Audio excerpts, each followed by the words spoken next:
How about the pyramid scheme? Of course, WFG is an MLM or a network marketing company. Some people say, well, they're all pyramid schemes. How do you respond to that? So pyramid schemes, it's interesting what pyramids, and when people say a pyramid, right? Because pyramids, first of all, are illegal in the United States, right? You can't be involved in a pyramid, and pyramids don't have anything that you're exchanging, right? So in other words, you give me money, but I don't get anything for it. Right. I don't think most people understand it when they say it's a pyramid. They don't really know what a pyramid really is. Exactly, right? Yeah. There's no, and it was the old day where I put in $2,000 into a pool, you put in $2,000, and we get 8 other people to put $2,000 in there, and the first guy who started this pool walks away with $16,000, right? Then the next guy who put in $2,000 gets his 8 friends to put in 8,000, you know what I mean? They used to do it through letters in the mail. I remember when we were kids, my parents used to get the letters. Exactly. The chain letters, those types of things. Exactly. So to me, that's a pyramid, right? But but it's not a pyramid when you're actually giving money and you're getting an exchange for something, right? That's actually a sales transaction, right? So how is it a pyramid or a scam when if you're going to buy life insurance, you post a premium, let's say of $30, and you're getting back $400,000 of life insurance coverage, right? As an example. So God forbid you die. Does that make sense, right? Sure. And a major insurance institution is now going to pay your beneficiary a death benefit, okay? That's not a pyramid to me, right? Or if you were to go buy a phone at Apple stores or whatever, that's not a pyramid, okay? Right. And then some people say, well, the products aren't pyramid, but your company is. And I'll say, well, what do you mean by the company is? And so they'll say, to me, a pyramid design is what corporate America is, right? Because you got how many presidents in a major corporation or any corporation, right? There's one president. Right. And how many vice presidents are there? Maybe 2 or 3. And it comes down like a pyramid where you got all the rank and file, and then you got all the employees at the very bottom of the food chain. Sure. Who will never in their lifetime ever make it to the top and become the CEO of their company. So to me, corporate America is the true, right, is the true pyramid. Whereas our company, I am an entrepreneur that have come in, and WFG has provided me the infrastructure to provide me an opportunity to build my business, right? So just like if you own a company and you're going to get your payroll done, who would you go to? You would go to a company like Paychex, or you go to ADP, and they provide your payroll. I look at WFG as my payroll company. Right? They're paying my organization. Because if I've got, let's say, 10,000 people in my organization right now, and they actually have to have their payroll done, instead of me trying to do 1099s for everybody and W-2s for my administrative team, WFG handles all that for me. Sure. Right? So I love that idea. You know what I mean? And it's almost like WFG is almost like a union, okay? So that everybody comes together and we have more bargaining power.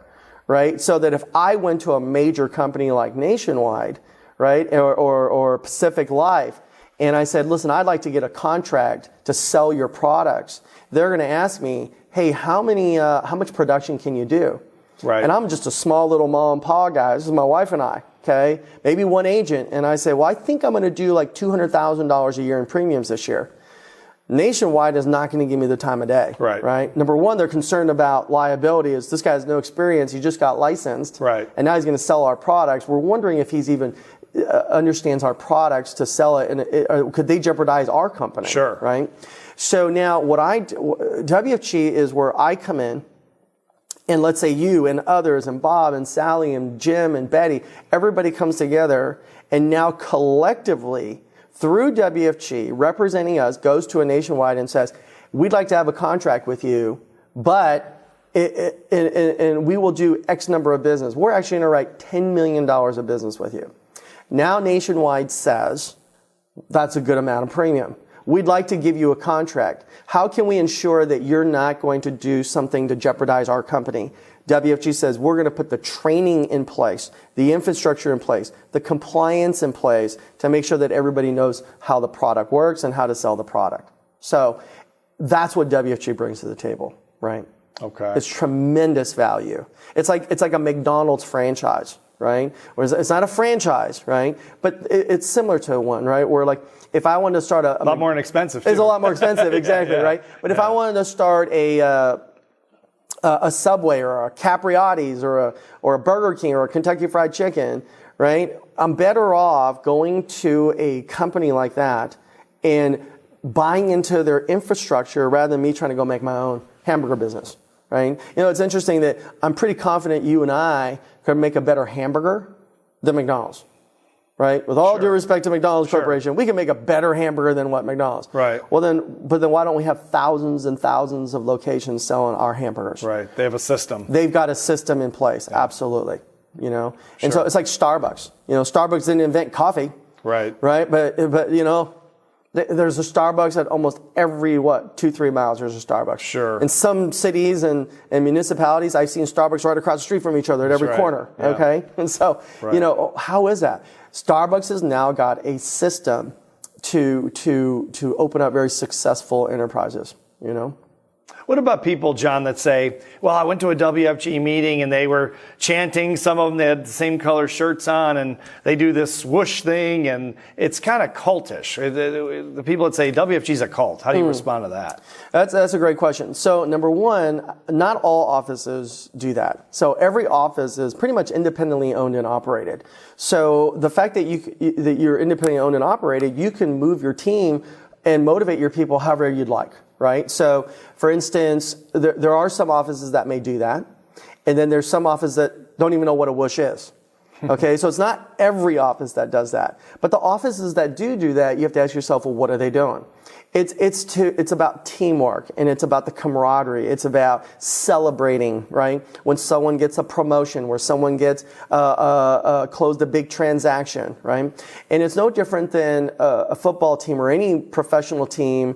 And it doesn't even have to be professional, even at the collegiate level, or even in your local football games, flag football or local soccer games, and your kids are playing in, right? They all wear the same jerseys. Sure. Okay. They're all celebrating. They're all high-fiving. And most of these people even have cheerleaders on the side, right? With pom-poms screaming up and down. So it's interesting that we don't say anything about football teams, baseball teams, soccer games, basketball games.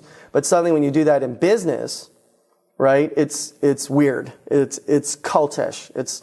And I think what it is that most people have to realize that if your company isn't doing something like that, you might be working at the wrong company.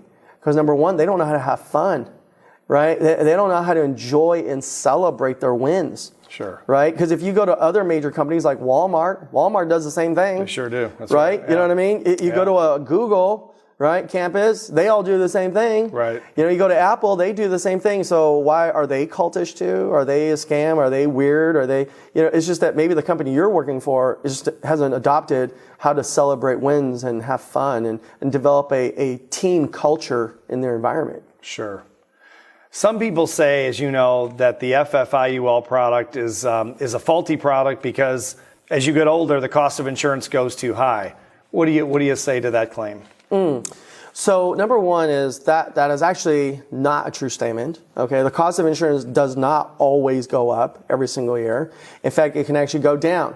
It's actually based on your mortality, right? And there's these actuaries actually will study the mortality of people, right? At certain ages, men, women, that there are certain ages that there's a higher mortality than other ages. So people think that it goes up actually every single year, but there's actually some years that actually goes down pretty much because they say people don't die in that year for whatever reason. The mortality is not very high at that year, right? So it doesn't go up every single year, right? And so and there are certain companies where the cost of insurance remains the same for 20 or 30 years, right? So it really depends on the carrier and who you're doing business with. Certain carriers, it may go up slightly, right? In some carriers, it actually goes down. Some carriers, it actually stays level and constant, right? Now, some people say, well, I don't have this is a wonderful vehicle where I can actually invest my money, right? And there's in certain permanent insurance policies, right? i.e. universal life or index universal life or variable universal life. There's a variety of different permanent kinds of policies. You actually have a cash value account, right? Where in that cash value, according to the Internal Revenue Code, that the money that's in this cash value actually grows tax deferred, which means you pay no taxes on it. Okay, and there's several codes. One is actually Internal Revenue Code Section 72. right? And then the second one is called Internal Revenue Code Section 7702.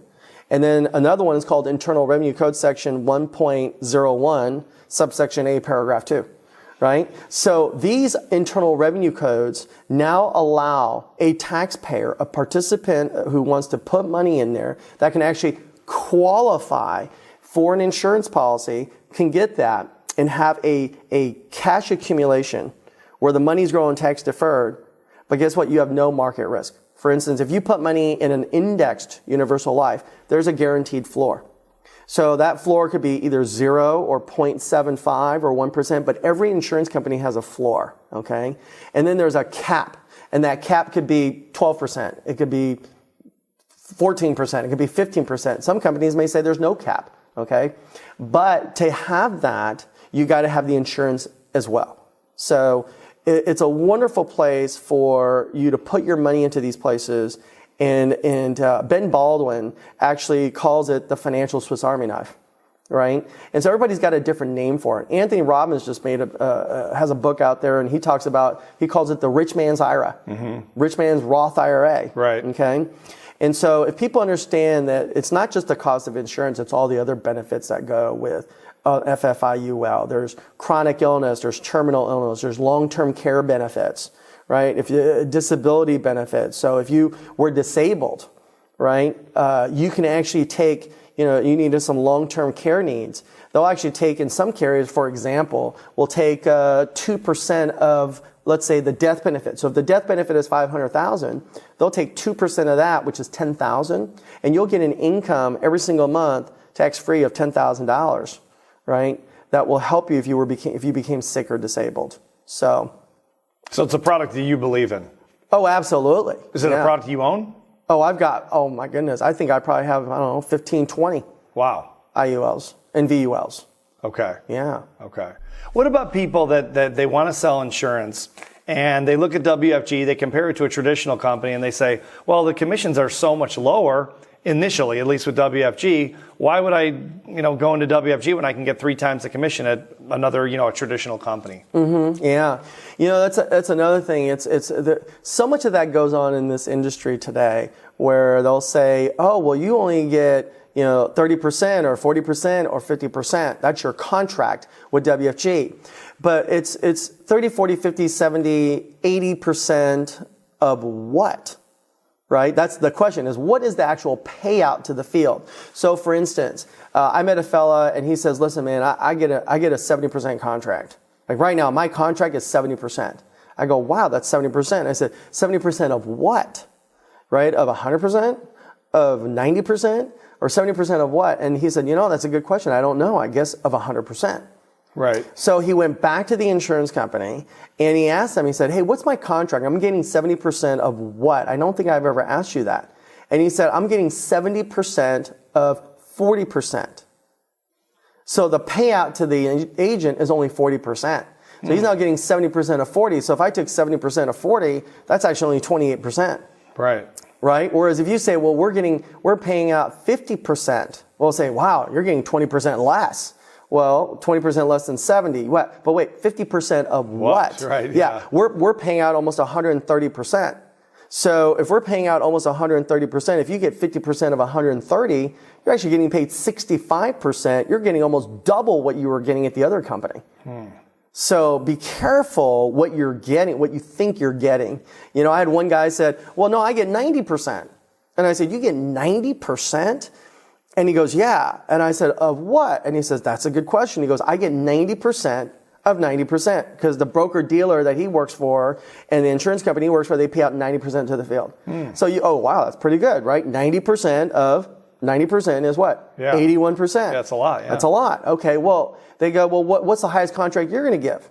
Well, my highest contract, let's say, would be 81%, right? So let's just say 80% for the sake of numbers, right? So if I took 80%, right, of 130%, what am I getting? I'm getting 104%. So I'm actually getting paid a lot more, right? Plus a little bonus on top of that over the 100. Right. With my contract. And then I asked him, I said, by the way, what's your quotas? And he goes, oh yeah, I have to write $500,000 a year in premiums, not life insurance face amount, and $500,000 in premiums a year. And I said, well, what happens if you don't? And he says, well, I get fired. So there's quotas. Okay, you got to do minimums. Whereas our company, you could do nothing. You can write zero business, and you can still maintain your contract. So we don't have minimums. So, yeah. What do you say to people that say they went to a meeting, a WFG meeting, and they felt like it was a hard sell culture, people really pushing them to sign up? What do you say to those people? Well, I'm sure there are certain offices that do that, okay, whereas most offices don't, right? Again, everybody's independently owned and operated, so you can pretty much run your own operation the way you want. So these offices that are doing hard closes, it's because they don't understand the business yet, right? And so they're just recruiting people to recruit, right? And eventually what they're going to have is an adult daycare center, right? And so I don't have that model. Because you don't get paid when people sign up. No, you don't, right? So you don't get paid when people just sign up. There's actually no compensation whatsoever. So why would they push people so hard to sign up? I think they don't understand the business yet. It's they just want to get a recruit to get a recruit, right? As if it's something, like they think that they're going to get something out of it, but there isn't. They're not going to get anything. In fact, my company, my organization, if you come to a meeting, right, and you see the opportunity, we tell you, in fact, not to sign up tonight. We tell you, listen, we don't even want you to sign up, right? Because, hype is not going to get you success, but help will.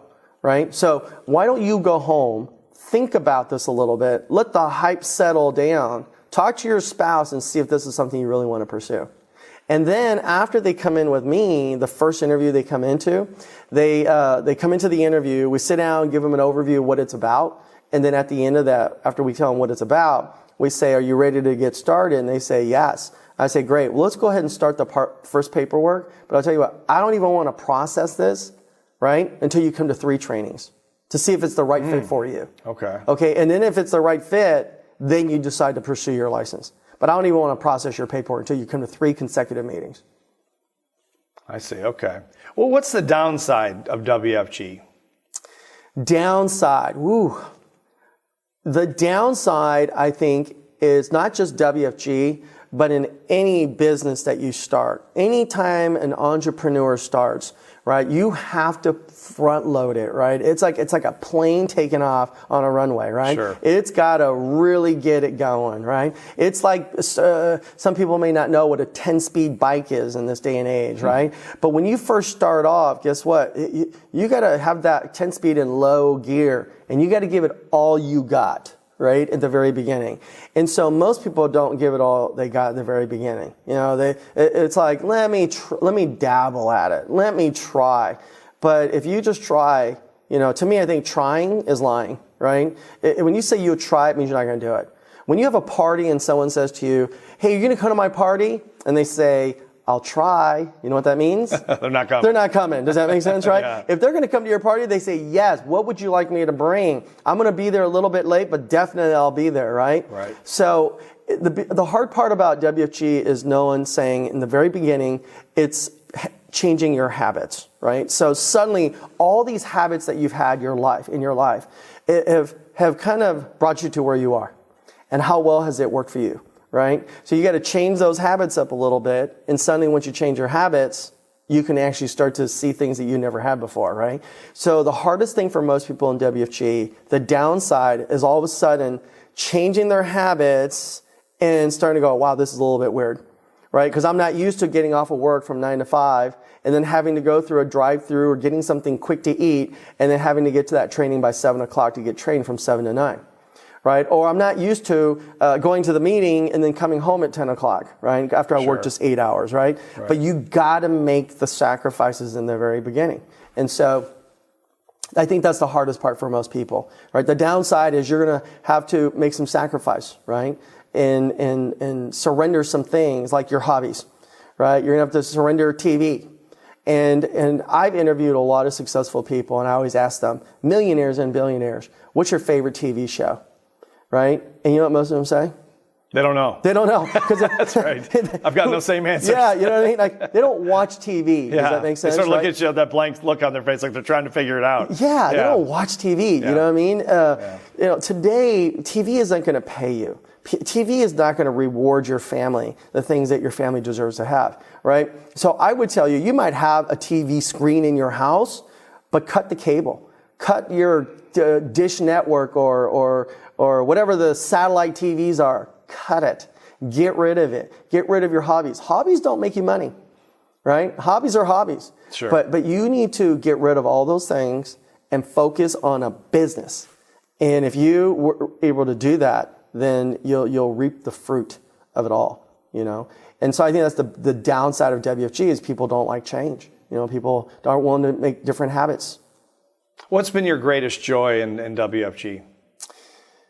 Well, initially my greatest joy was making money, right? Because, I mean, some people, I don't know why, they don't like talking about making money. I love some of these people who come into the company and say, I'm here because I want to help people. Well, for me, honestly, I had no desire to help nobody. Does that make sense, right? When I first joined WFG, it was about me. Absolutely, I was selfish. I had to pay my bills. I had student loans. I had credit card debt. I'm the man of my house. I had to buy my wife a house. You know, we lived in a studio apartment with 4 walls. I mean, there were no walls on the inside. They were only on the perimeter. You know, I mean, I wanted to have bedrooms, you know? Right. And so... And LA's not cheap. Yeah, exactly, right? Even a studio is like $1,200 bucks these days, you know? Absolutely. In Los Angeles. And so I came here because I wanted to make money. But then after I made money, started making some money, you know, I was selling these products and I didn't realize what I was really selling, right? I mean, I knew it would benefit them, but I didn't know until I got my first death claim, right? And my first death claim to know that that family now has money to take care of their bills, their expenses, to provide some income for their family on a tax-free basis, income tax-free basis, right? Right. And so that was a wonderful joy, knowing that my clients and people who saved money in their plans, that when an emergency came up, they actually had that money, you know, or some people who in 2008, you know, during the big financial debacle, when they lost their jobs, you know, most people who hadn't saved money were filing bankruptcy and losing their homes. Right. Well, most of those clients who had saved money with me had access to that cash,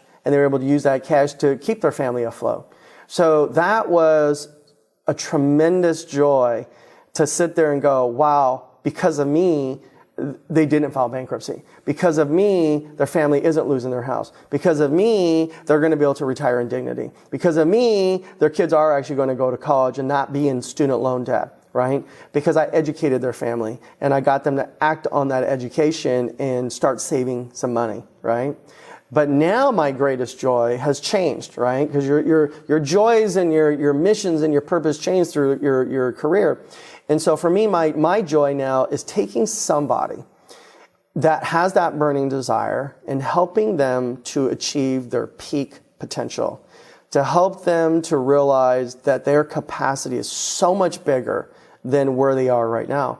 And so to sit there and take someone like a Jamie or a Marla or an Elon or a Cash or a Fradel, or, you know, the list goes on and on and on, of the hundreds and thousands of people that I have influenced so that they can now live this dream that they're living today.